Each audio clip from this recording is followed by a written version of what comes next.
even if Russia wins this, we will still have this ongoing world war in which the US is trying to maintain its decaying supremacy.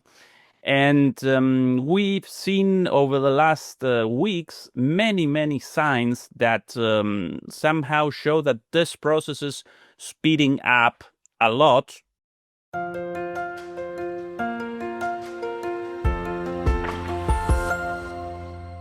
Hello everybody, this is Pascal from Neutrality Studies, and today I'm talking again to Dr. Ezequiel Luis Bistoletti, a political scientist working for the University of Buenos Aires and an international lecturer based in Berlin. Ezequiel is also a fellow YouTuber and the host of the Spanish language channel Demoliendo Mitos de la Politica, Demolishing Political Myths. Ezequiel, welcome back. Nice to be here, Pascal. Oh, great having you back, because we said we need to cover a couple of topics that are happening at the moment, and we will go into the great power conflagration that we're seeing in a moment. But I would like to start with you on South America, because I actually don't cover that enough on my channel. And since you are Argentinian and you must have followed also the recent BRICS meeting in neighboring Brazil, I was wondering what your impression was of this BRICS meeting compared to last year in Kazan, and how you're seeing BRICS developing. Well, many people thought that Brazil was not as actively supporting BRICS as Russia and China, but I think Lula did a pretty good job with summit that actually fulfilled its expectations and basically continued the path towards independence, towards the construction of a new financial order, which is basically the main challenge that the BRICS is facing now. And I think the results, the concrete results of that summit can be seen in the, let's say, quarrel that began later between the US and Brazil, or more properly between Donald Trump and Lula. Let's just remember that Trump threatened to hit the BRICS very hard if they dared to defy the supremacy of the dollar first. Then he said that it would impose 10% tariffs to all members. And then, because of the Bolsonaro issue, Bolsonaro is the former president of Brazil, who is facing criminal charges because of storming the parliament in Brasilia some years ago.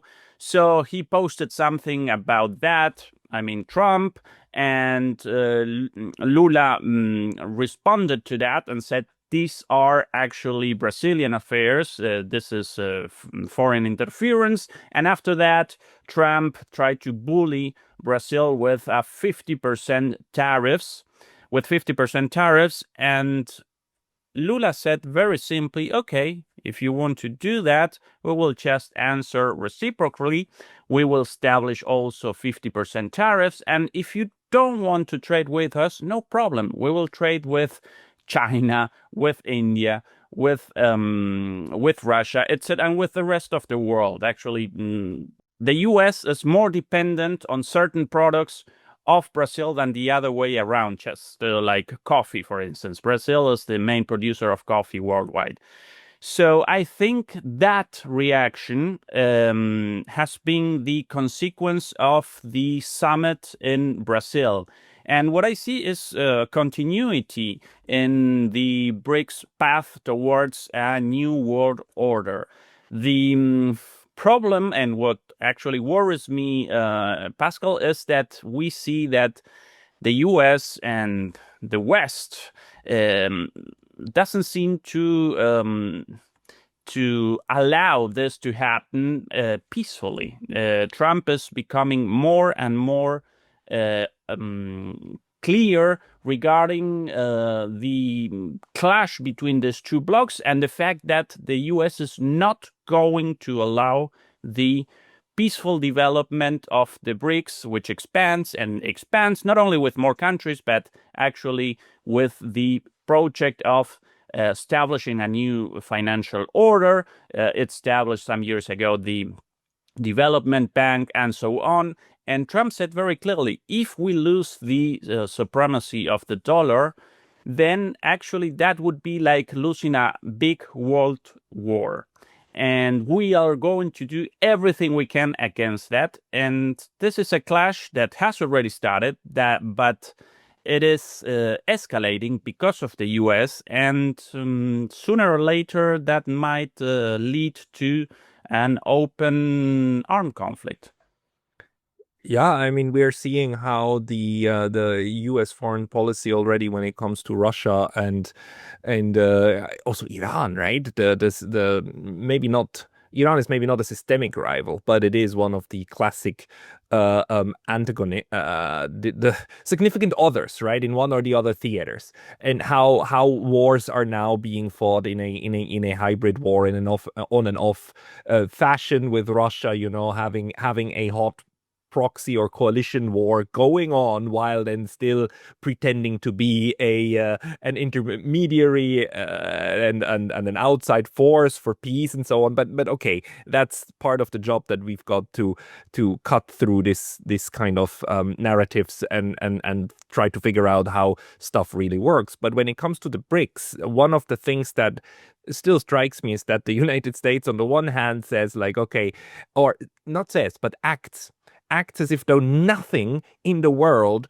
could break the structural power of the US. And to the point where Donald Trump a couple of months ago also said, running a reserve currency for the world is very expensive, and other states need to compensate us for that because we're rendering such an important service. On the other hand, and saying like nothing ever must challenge that status of ours, and still imposing all of these sanctions, and now also tariffs, because tariffs have become basically sanctions on the people you don't want to brand as enemies, right?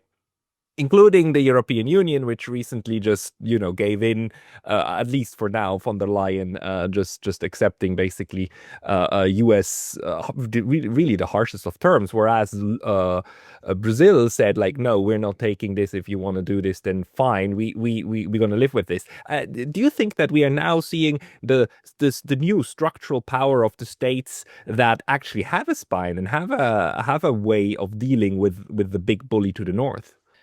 Well, I think that the U.S. power was based in the past in the economy, and by that I mean the productive economy, in the military, and also naturally politically and culturally. However, over the years, China and the BRICS have become the biggest economic bloc. So China is leading the economy. Militarily, there is Russia there, who has a huge military power. So the US is not number one in those areas anymore. And one of the few things that still sustain the US supremacy is its financial power through the dollar. And the last one is the cultural power, in which still we don't see many counter projects to that, but usually that it's always the last part of an order that changes, right? The cultural power, which is basically what Gramsci called hegemony. But the US is becoming more and more aware of the fact that the last resort of world power that they have, it's the US dollar. Militarily, it cannot carry out several wars at the same time. Economically, it has been overpassed by China long time ago. Internally, it's nothing. It's working. Most of the things that Trump promised have not been fulfilled. The Epstein affair has affected him tremendously. The tariffs idea that he had, I will put tariffs on everyone, and that way I will restore the U.S. economy. Well, that was from the very first, from scratch. It wasn't a real plan to reindustrialize the U.S. For that, you need much more than tariffs. But even so, it hasn't worked at all, with the only exception of the European Union, who submitted to the US and accepted this 15% tariffs, with a lot of promises of 600 billion investments and $700 billion dollars in energy. But nobody knows if that could be materialized really. But that's the only success that the Trump government has had with its promises and policies so far. And well, in this regard, the emergence of very slowly, that must be said, but continuously as well, of a new financial order is the last step towards the end of the US supremacy. And the US knows this, and this is why they react so harshly. The big risk that I see here is that this does not evolve peacefully, but that we finally end up in a world confrontation. Actually, a global world war is already ongoing. We don't have a direct confrontation, as you said, and I believe that even after a Russian victory, I think that's not avoidable. Some analysts say that Russia has won already the war in Ukraine. Regardless of the way in which this conflict finalizes with a Russian victory, if it's through a political negotiation or a total military capitulation of Ukraine, Russia will take probably half of Ukraine up to the Dnieper, but Odessa most probably as well. But what worries me now, Pascal, is that I see that even if Russia wins this, we will still have this ongoing world war in which the US is trying to maintain its decaying supremacy. And we've seen over the last weeks many signs that somehow show that this process is speeding up a lot. Let me just remember the 5% NATO spending on weapons. The European Union rearm project that says that 800 billion euros will be spent in weapons as well. Germany has promised to do the same with a $500 billion program for weapons. We have also Merz statements regarding Russia is already committing sabotage acts in Germany. We want to have the biggest army in Europe, which immediately makes us think, how can a German chancellor say such a thing, considering Germany's history? Merz also said that Germany doesn't have to repeat the former mistakes of the past. What does he mean by that? Something like invading Russia. Then we have on the other side, we have Trump threatening the BRICS. So we see an acceleration of signs that actually are showing us that we are going towards this direct confrontation. No, we are, but it's just in a very short direction to the tunes that we are hearing from Germany. Because the explanation is that Germany, Chancellor Merz and his supporting team and the others who buy into the German narrative, they have figured out that Hitler of 2025 sits in Moscow and in Gaza, right? I mean, Hitler is Hamas and Hitler is Putin, and therefore full support for whoever fights them with the bloodiest methods is being on the right side of history. So I think we are seeing currently the latest itineration of Germany having again learned the wrong lesson of its own past. And I must say, a good number of Germans actually understand that. Also in on the German like social media space, you see how many people actually comprehend that this is an utterly misguided direction. But that's unfortunately the one that the German political leadership, and it's not just the CDU, it is other parties, especially the Greens as well, and the SPD is unfortunately too, that march in that direction. Now, let me maybe bring it back to ask you again about one thing that is dear to my heart because of the name of my channel. South America, do you think that like countries like Argentina, but also Brazil and maybe let's take Chile, let's take Ecuador and so on, that they understand these signs the way that we're talking about it, and that they will try to maintain arm's length distance, like a form of neutrality? On the one hand, yes, Brazil is part of the BRICS, but I don't think BRICS sees itself as a counter NATO, as a counter US. It sees itself as the non-West, and just like let's continue while these idiots keep doing their stupid little spiel and see what we can come up with as an alternative. But when it comes to hard confrontation, do you think that the South America will, maintain neutrality again? Because in the Second World War it did. Argentina maintained its neutrality almost until the very end. Well, in general terms, Latin America has a tradition of neutrality. If in terms of military conflicts as well, Latin America barely had, over the last 200 years, big military conflicts among Latin American countries, with a few exceptions. That doesn't mean that there's no violence. There's internal violence and different problems. But in that context, there is a tradition of neutrality. Every country has different positions with regards to this over history. Argentina has almost always been very neutral in this in this regard, but now has government of occupation with Milei in government, and this government is aligning Argentina not only with NATO but also with Israel in the genocide in Gaza. I think the discussion with regards to Latin America for the future world order, Pascal, is not so much about neutrality, which I think in general terms will be there because of this history and because of the geopolitical situation of Latin America, but the discussion is rather around spheres of influence, right?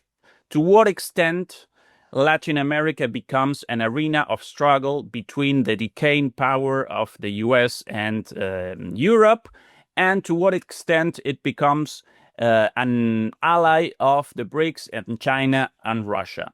I think it will be one of the main points of contention between these blocks, such as Africa is. China is winning in Africa through economic investment, but at the same time there we see military conflicts. Russia is playing there as well. Well, we will see we see already in Latin America this conflict, but not through military terms. There are naturally attempts by the US, and several military generals of the US have visited Argentina lately, and they have expressed how much they'd love to have a military base in Tierra del Fuego at the very south, which would be very important for them. Milei said that Argentina would agree to this, but I think that would be very, very difficult to implement because there has never been a foreign base in Argentina, and I think the entire society would repudiate that. So I don't think that militarily Latin America and the Southcon in particular will be militarized in this sense, but we will see within each country and we are seeing that now, a huge struggle for spheres of influence between the US and China. And so far, the Chinese basically do what they do anywhere, which is investing money. They use it, their economic power, and the U.S. is basically using what it has always used over the last 50 years, which is basically debt, using the IMF and the World Bank to extort countries through external debt, right? Political influence and lobbying naturally plays a part, but the mechanism that the US uses to try to control Latin America, and in particular the Southern Continent, and in particular Argentina, it's basically foreign debt by the US, by the IMF, which is controlled by the US. Yeah, this is quite interesting. In how far do you because it's a very specific term, spheres of influence. It's different from spheres of interest. How do you think that this will play out? Because on the one hand, we've now learned, I mean, by now it hasn't been clear in the 90s and 2000s, but by now we thoroughly understand the NGO game, right? And how the United States plays in other countries, not only through its regular soft power of Hollywood movies and so on, but also through like medium power of directly channeling funds into these NGOs and media institutions that then do the bidding of a certain group of a certain class of elites within the US. On the other hand, the US is very allergic to China actually trying anything even remotely similar, although the Chinese don't do it that way. China, again, like is about trade and is about like negotiating with the other side and then getting a beneficial deal that allows everybody to have a trade relationship. But in a sense, what we are now also witnessing is the United States demanding other countries to invest into the US, right? We've seen that with Europe now. We are seeing it with Japan. This idea, you need to invest into the US in order for us to play ball with you. The flip side of that thing is, though, that if you invest into the US, it means that you transfer property rights from US to foreign holders, right? To Europeans and to Japanese and so on.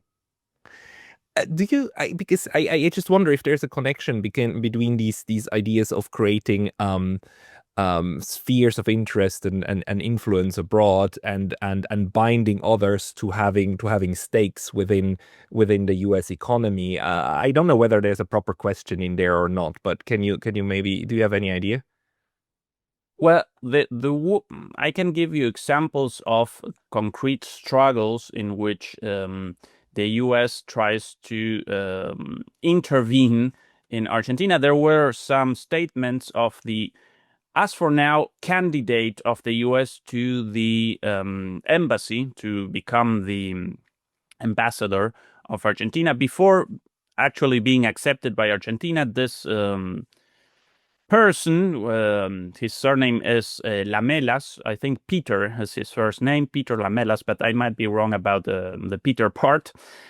Where basically he said that he would go to all of the provinces of Argentina in order to stop any investment program that those provinces have established with China. Since 94, in Argentina, the constitution establishes that all natural resources actually belong to the provinces. So lithium, gas, oil, and all the many natural resources that Argentina has and that the region in general terms have, in the case of Argentina, they are directly negotiated by the provinces. And who is the main investor? Naturally, China. So what he said is, I'm going to go to every governor of these provinces and I'm going to extort them so that they basically stop this collaboration programs, this investment programs. We know we have a man of our own in the federal government, that is Milei, but I will go to the provinces and stop this. He also said that he would stop corruption in Argentina, as if that was the American ambassador. Exactly. And what he means by that is to keep using the judiciary power to persecute the part of the political landscape that has a different political project with regards to the US. Basically, in Brazil, it was Lula. Remember that Lula was brought to jail. Cristina Fernández de Kirchner in Argentina is now has been sentenced as well. She has now house arrestment, but something similar happened to Correa in Ecuador. So that's what they say. That's when they say we are going to fight corruption. Basically, they say we are going to keep using the judiciary power to persecute all those political movements that want to have a different international alignment, or at least a neutrality stance with regards to the US influence. He said that as well. He also said that he would work so that the former president, Cristina Fernandez, would get the justice that she deserves. That's what he said in this process that was really biased against her. So these are the ways of intervening of the US very blatantly, very openly in the economy, in politics, persecuting all the political powers that are against, or at least do not follow the US orders, using the judiciary power, etc., etc. That's the way it works. And as I said, one of the main mechanisms to exert this power is basically the IMF and foreign debt. It's almost ironic, like how the more the United States has this idea of fighting China, the more its own internal setup and the way it works start to resemble China, because the most natural thing to happen in China, especially like 6-7 years ago, before Xi Jinping was entrenched as he is, was that every year twice you would hear that some high-level official in China was purged for corruption, and the corruption bureau, took out another tiger, and that was the sign that another internal power struggle was lost by one of Mr. Xi's internal enemies. And now the United States is more and more using corruption charges in order to get rid of enemies internally and also within its extended sphere of influence. And we see that right now in Ukraine, how Mr. Zelensky, the second he feels that he's falling out of the graces of the United States, he needs to crack down against his internal anti-corruption bureau, which we understand was established basically on behest of the US, right? So anti-corruption charges as a more direct way of now holding on to the empire that's slowly like slipping through their fingers. In the past, Pascal, the U.S. strategy was basically supporting the military and supporting military coups. That was until the 70s. But after that, there was a change, and this is actually related to the change that we had in the U.S. in general terms. They used the CIA for this in the past, and they decided that had a lot of bad press. So they started to create different organizations, such as the USA, the NED, the NED, and they do exactly the same job, but not through military coups, which have a very bad name worldwide. So in Latin America, you see this change from basically military coups to hybrid coups, which in most cases use not the military anymore, but the judges, the judiciary power, starting processes and putting into jail all leaders that repudiate the U.S. supremacy in the region. That's the general change in the way they act since the 80s and 90s, when democracy was restored in Latin America and all sectors of society have determined that they didn't want any military coups any longer, regardless of their own ideology. if we look at Spanish-speaking North America, so Mexico, and the fact that AMLO is a, kind of is a left-wing leader and somebody who at least in his speech acts, and he of course is not in power anymore, but his successor is now is the one who took it. I forgot her name. Scheinbaum.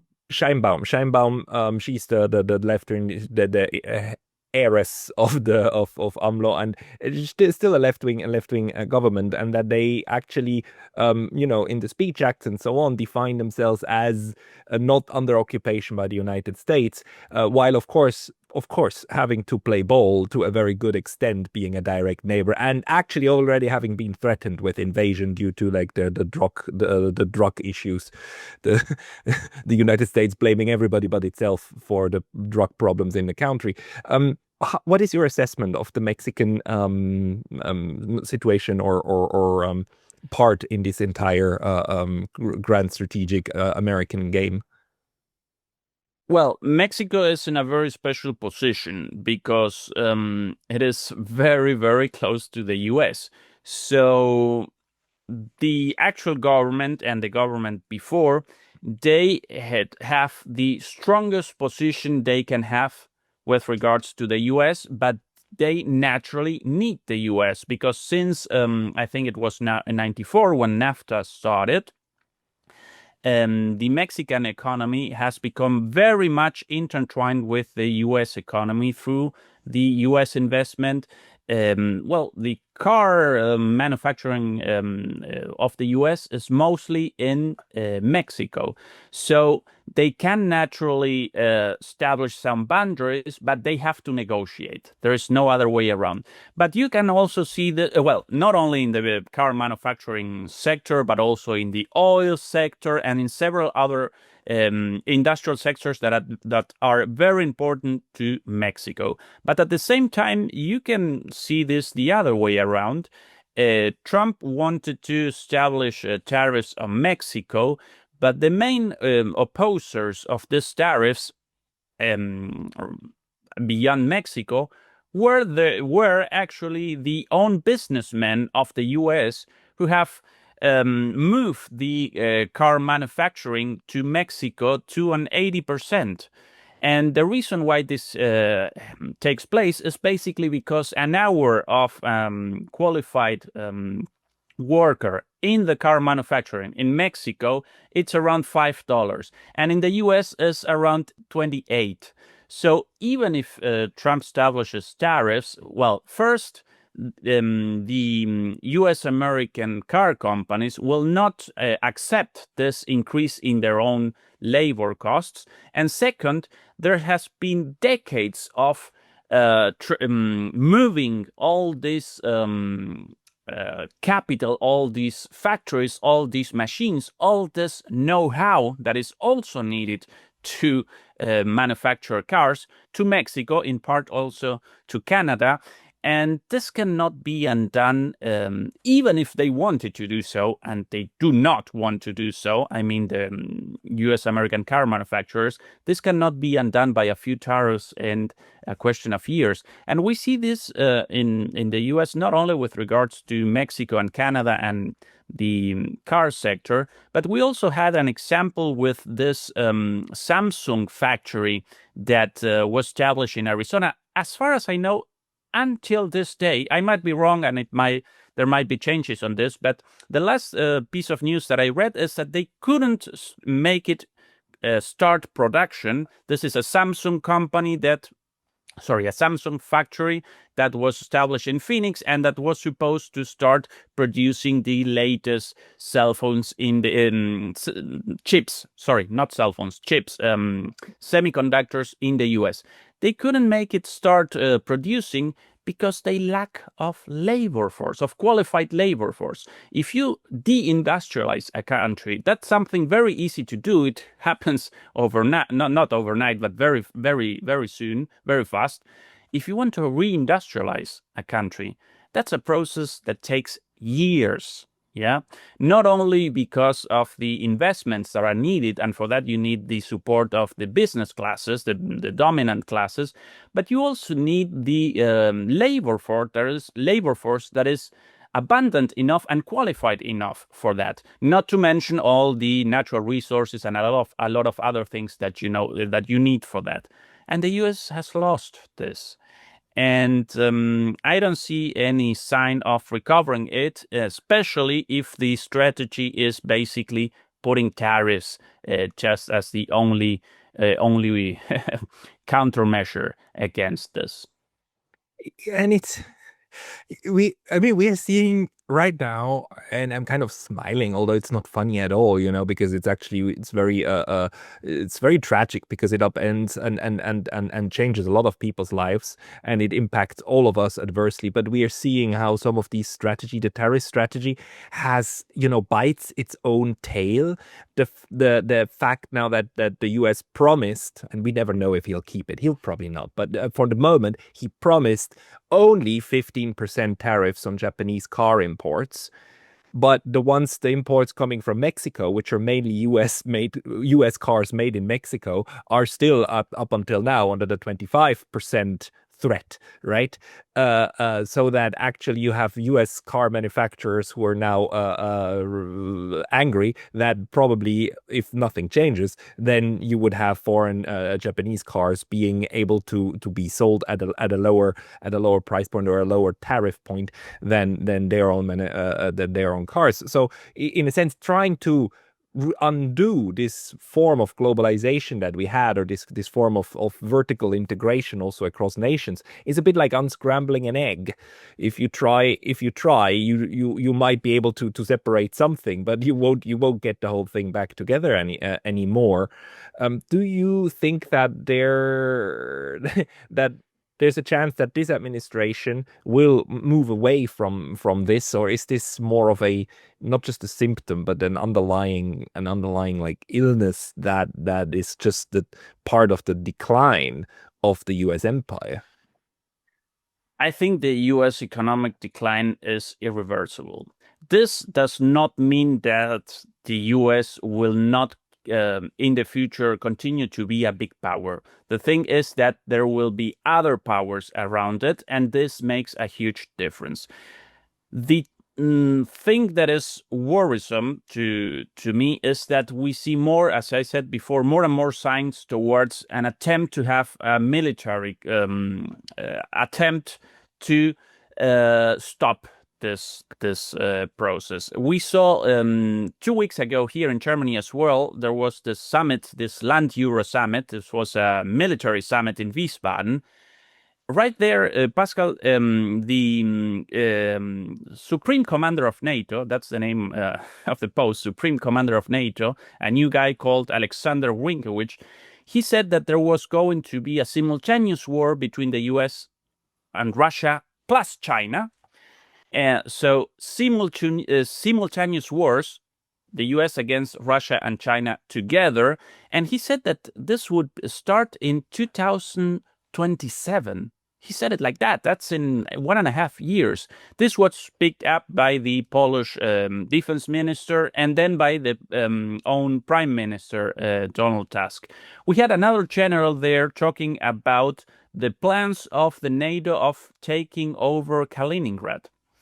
So there are more and more signs in that direction. And what I see on the other side is that despite of Putin's strategic patience, there are more and more sectors among intellectuals, among advisors of the government, such as Dmitry Trenin, who wrote something not long ago. But before that, there was Sergei Karaganov, who are talking about the necessity to reestablish the nuclear deterrence. Deterrence is predicated on fear. That's the big power, or the biggest power of nuclear weapons. Not only the material power when you use them, and that's game over, because in the case of a nuclear Armageddon, there's self-destruction guaranteed.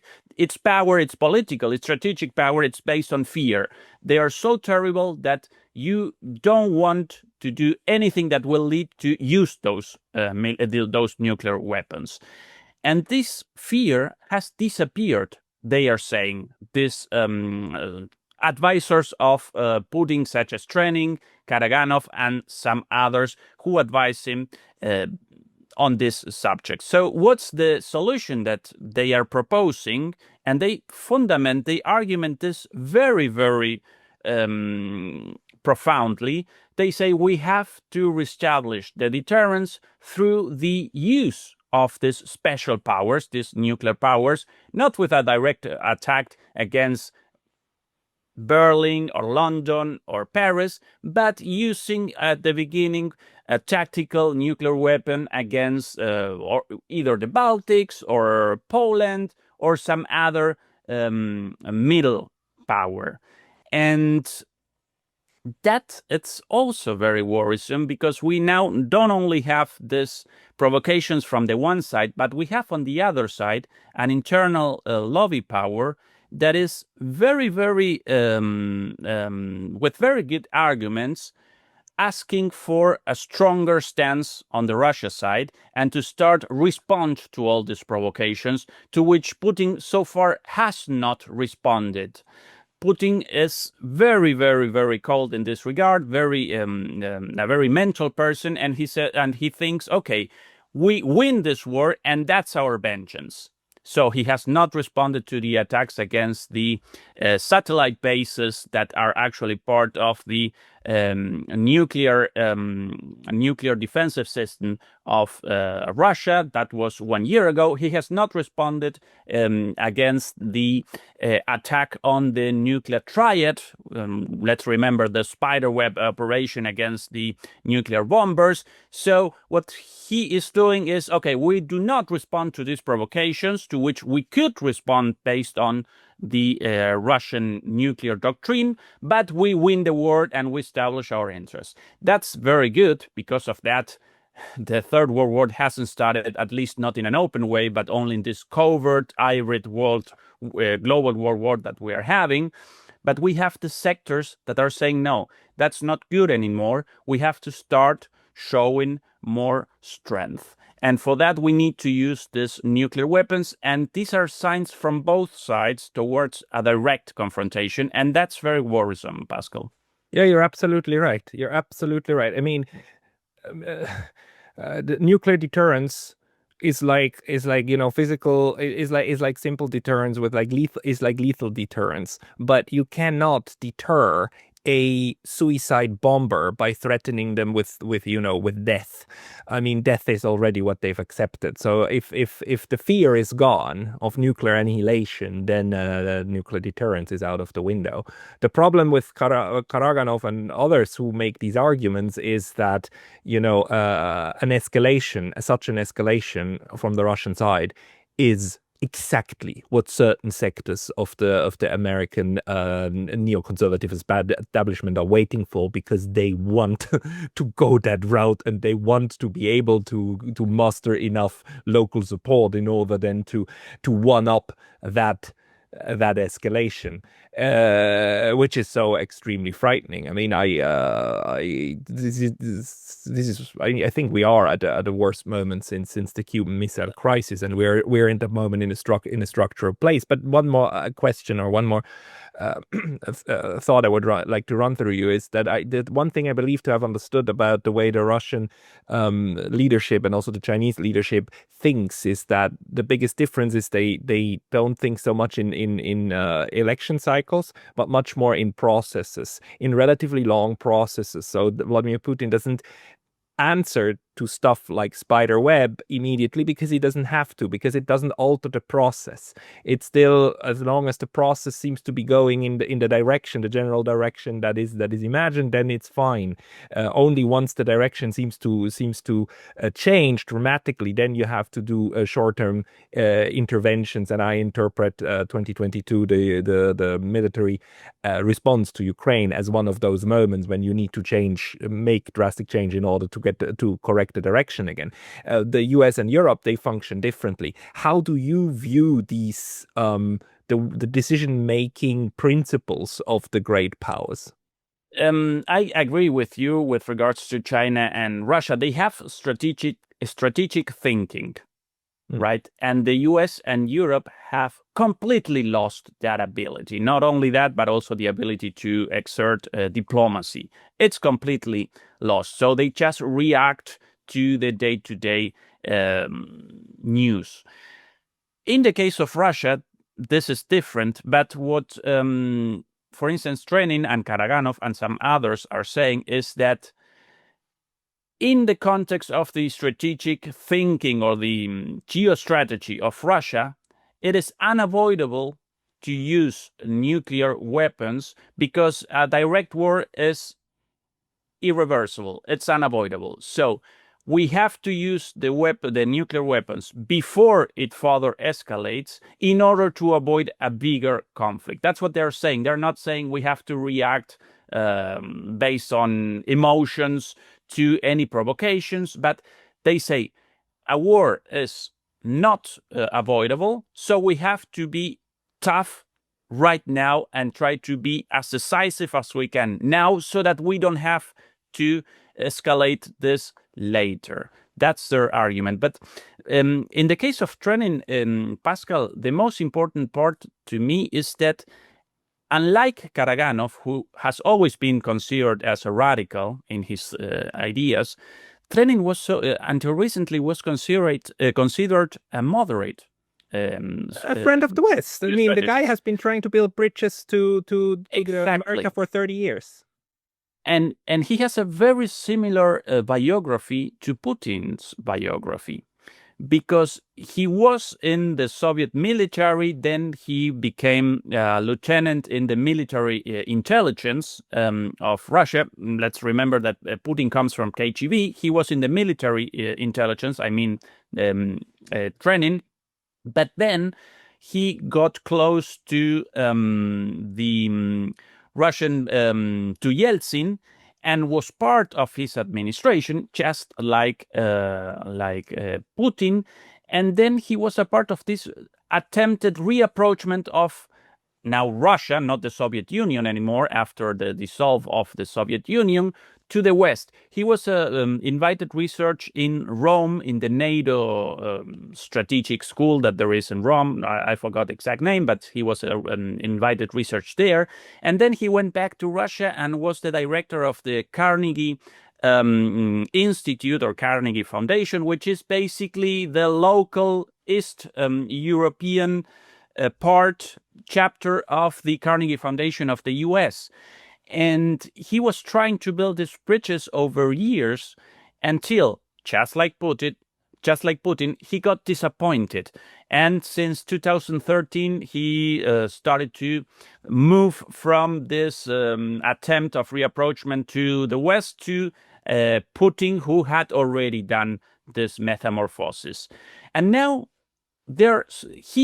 Trenin is advising to have a tougher stance towards the West. And this is exactly the same shifts that we have seen in Putin's personal biography as well. So this is a general tendency that is based on facts, because they Trenin arguments his points very, very strongly.